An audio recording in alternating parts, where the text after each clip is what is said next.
Hey guys, I'm Rachel Pedersen. Welcome to this week of All Things Social. I am going to tell you one of the craziest stories of something that happened to me. Are you ready for it? Yeah.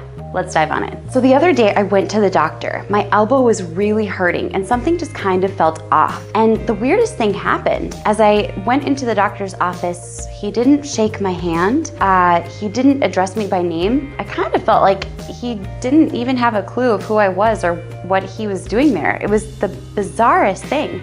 But then some other weird things started to happen as well. So I explained to him what was happening, and he just gave me a blank stare. And I was like, do you have any suggestions? Trying to help and prompt him. Maybe he was having a bad day, needed some coffee. He said, I'm just listening, and just looked at me with the blankest stare. He had no suggestions for my elbow. But then when I started to prompt him more, like, in your professional opinion, trying to kind of give him a confidence booster, what do you think this is? When he offered a suggestion, I did say, well, do you think there's any chance it could be tendinitis? And the doctor looked at me and goes, you know what, you're right. I think you're right. Let's go with that. Let's go with tendinitis, and wrote it down on the chart. What?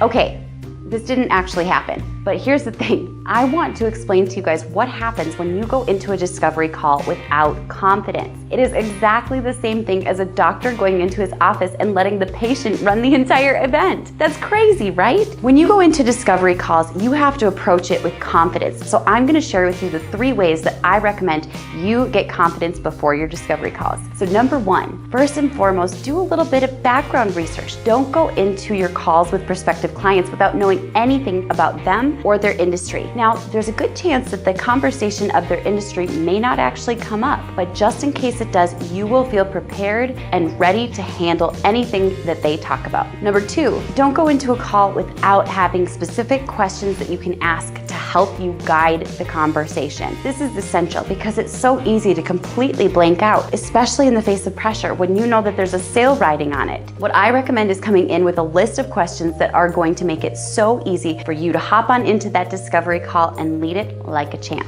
And number 3, boost your mood. That's me dancing. I can't dance. Okay, I can dance, but I'm not going to today. So when it comes to getting ready for your discovery calls, my favorite way to boost your confidence and get prepared for them is dancing. I wasn't joking. I was just joking about how I dance. I dance so much better than that. But the reality is when you get yourself geared up and you're in the mindset of someone who's stoked and excited and ready to take on the day, you are ready for discovery calls. My favorite way to do this is to actually pump the jams, literally. I find my favorite playlist or a Pandora station of upbeat music that makes me feel like a complete rock star. And before you know it, when it's time for the discovery call, I feel ready to take on the world. So there we have it. Number 1, you want to go in prepared. Do a little bit of research on your client or your prospective client. Number 2, get questions in advance so that way you can easily have a series of questions to ask and guide the conversation. And number 3,